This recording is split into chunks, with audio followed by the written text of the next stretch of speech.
Henshin a go-go, baby. What's good, guys? Yoku here, and my sense of time is completely messed up. I thought Swan was coming out, but it doesn't matter. Anyway, point being is that we're here for you guessed it. You already know why we're here. The light cone. I got to tell you whether or not it's worth it, which, whew, short answer, hell yeah, it's worth it. Long answer, you got to watch the rest of the video because I know how y'all are. Per usual, we have to go over the character first, right? Which is Black Swan. So let's kind of just break her to, god damn, that splash art is so good. Anyway, let's break down Black Swan for just a moment here, okay? We have the traces, Viscera's or Viscera. I'm pretty sure that's Viscera. Viscera's Disquiet. Is that how you pronounce that? I don't know. Somebody let me know in the comments down below. After using a skill to hit an enemy that has Wind Shear, Bleed, Burn, or Shock, each of these debuffs respectively has a chance of inflicting one extra stack of Arcana. That's pretty big. Like I told you guys in a previous video pertaining to Black Swan, you're going to want to try and stack as many of these as possible. Now, I have been doing some testing that you'll see that in the guide, all right? If you're in the Discord, you probably already saw a little bit sneak peek of what I'm talking about, but if you're not, then it's no big deal. Too late. Better luck next time, right? Anyhow.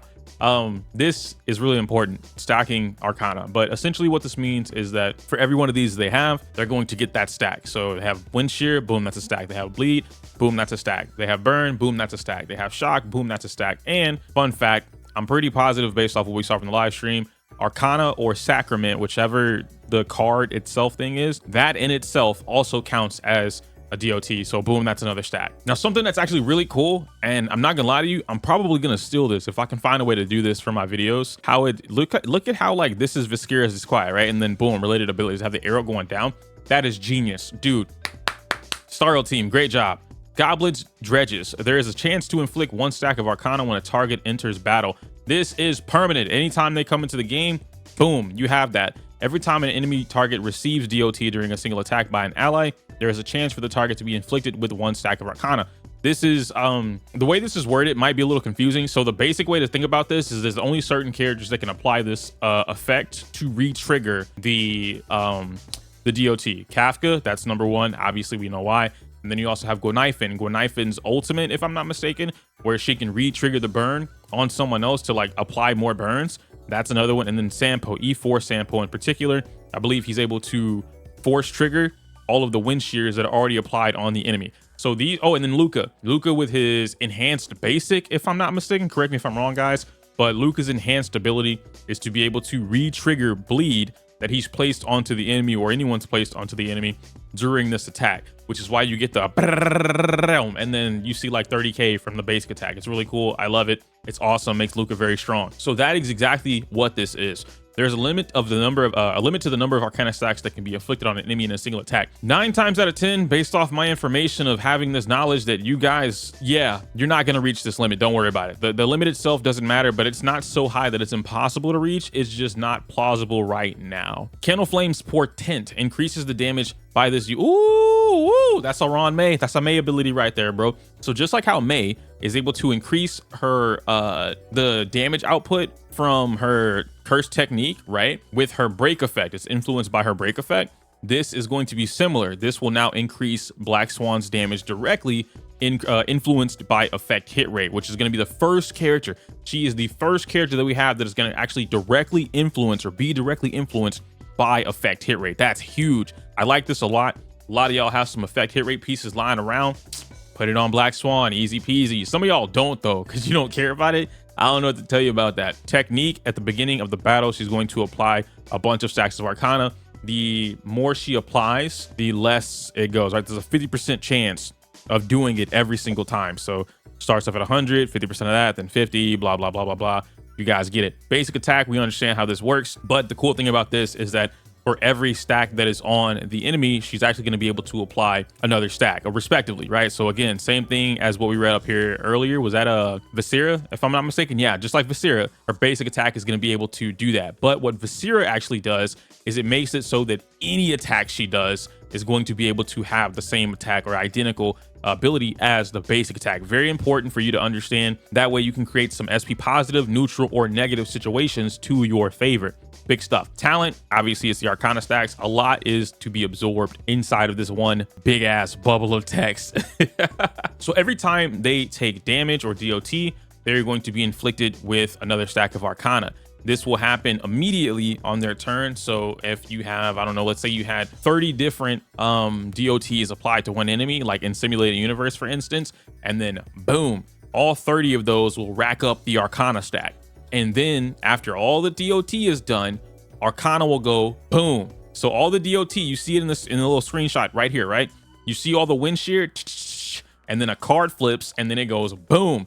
And that's exactly what I'm talking about. That's how this works. That's the easiest way for you guys to understand how this is going to work. Now, the cool thing about this, though, is that over 3 stacks, once you reach 3 stacks, so all of this happens with just 1 stack. Once you reach 3 stacks, you will inflict wind DOT to adjacent enemies, and it has a chance of inflicting 1 stack to the adjacent enemies, right? Only 1, though. So it's not going to do the multi-stacks like it would for everything else, only to the main target, at least from what we can see or what I'm reading. Then over 7 stacks, you're going to inflict this. Okay, this is where you're going to get the defense drop to all the enemies. This is going to be huge. 7 stacks is going to be the goal minimum. Of course, now we have the skill itself, which is just dealing wind damage, right? There's nothing too crazy about this.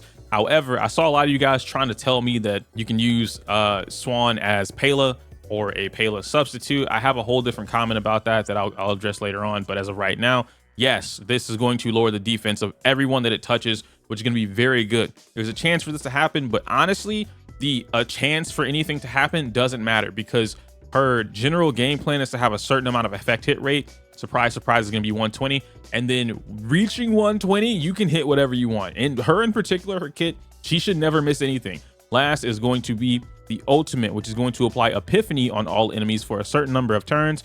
Enemies affected by Epiphany take more damage. Ding, ding, ding. That's another mace situation. And the Arcana effect is regarded as wind shear, bleed, burn, and shock, not or.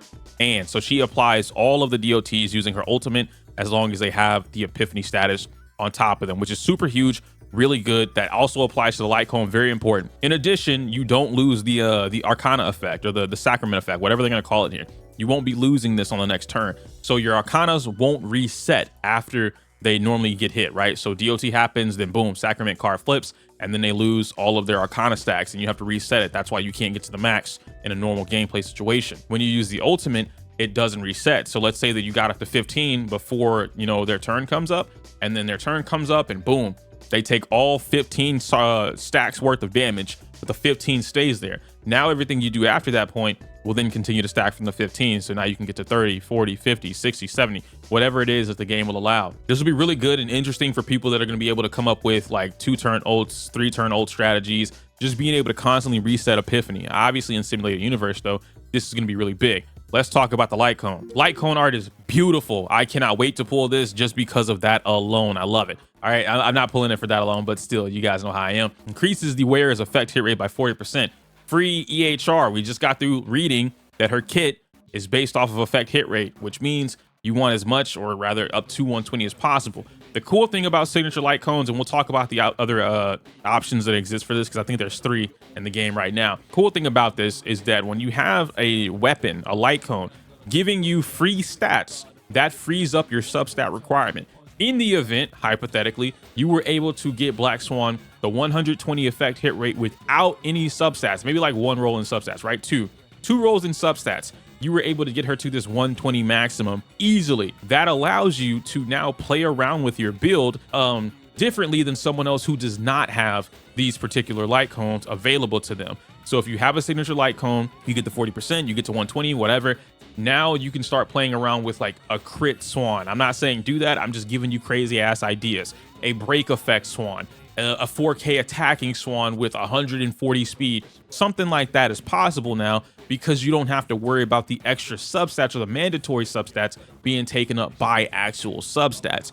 These are very important to understand when you're looking at your light cones. That's why I always, like, when you hear me talking about signature light cones, it's not because I want you guys to pull and like, oh man, he just wants us to do whatever. No, it's because looking at this from a game perspective and how the game, or even an RPG, right? Haha, I'm about to play Persona after this, but looking at this from an RPG perspective, if I don't have to waste time and substats on things because I just gave you a better weapon, then hell yeah, I'm gonna give you the better weapon and call it a day. The next part of this light cone is that whenever the wearer applies or deals damage to an enemy afflicted with any of the DOTs, they're gonna gain 1 stack of profit. So basically, you need to hit them with wind shear, burn, shock, and bleed in order to max out this profit stack. Now, this is important because a lot of y'all were saying that she will not be, I don't want to say mandatory, right? Like, but with Kafka, she won't be mandatory to play with Kafka because I said it'll be unoptimal or unoptimized if you don't use Kafka with her for a number of reasons that I'll talk about in a different video. But the main key thing here is that if in the event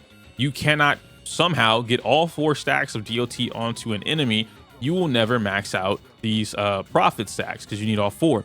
The cool thing about this though is her ultimate actually applies all the stacks. So once you get them, they're there. You don't have to worry about it anymore.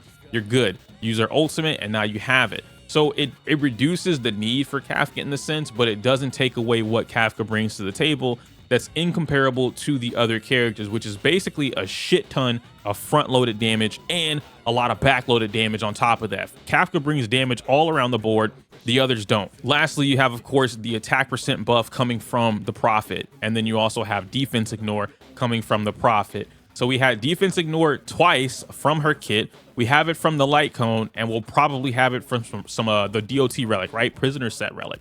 Adding all of this up, it's very easy to see she can easily reach like a 50+%, right? Defense reduction onto an enemy.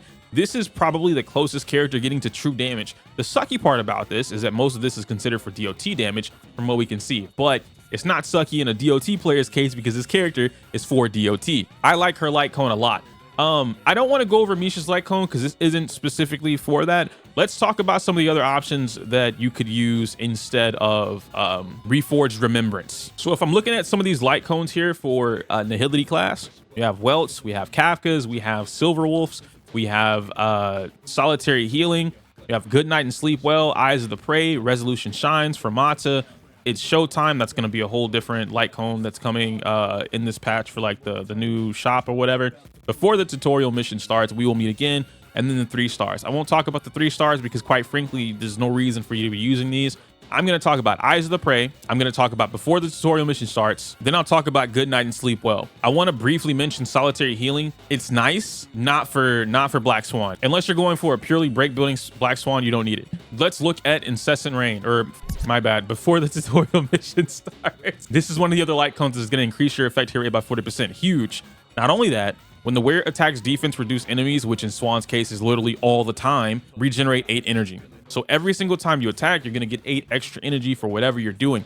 This is probably going to be a make or break light cone for being able to get a 2 or 3 turn ultimate, depending on how that actual cycle plays out. So using that idea or using that information is going to allow you to do what I just theorized earlier, right? Which I'm sure some of you were probably already thinking about. Is it possible to continuously have Epiphany onto the enemy? If it is, how would I achieve that?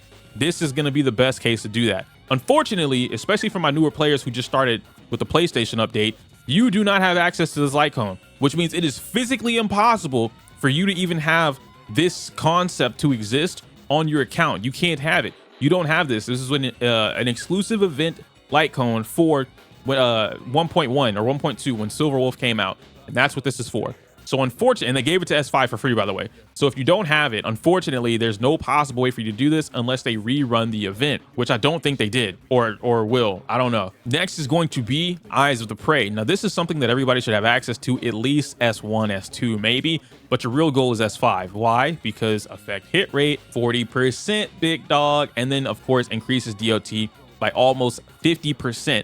So if her DOT was doing 3,000 damage, with this light cone, it's going to bump up to 4,500 damage. Now, you take someone like Black Swan, who just told you, hey, for every stack of Arcana that you put onto the enemy, my damage increases. It multiplies by a specific amount. So if that is her DOT, Arcana, big boom, it counts as her DOT.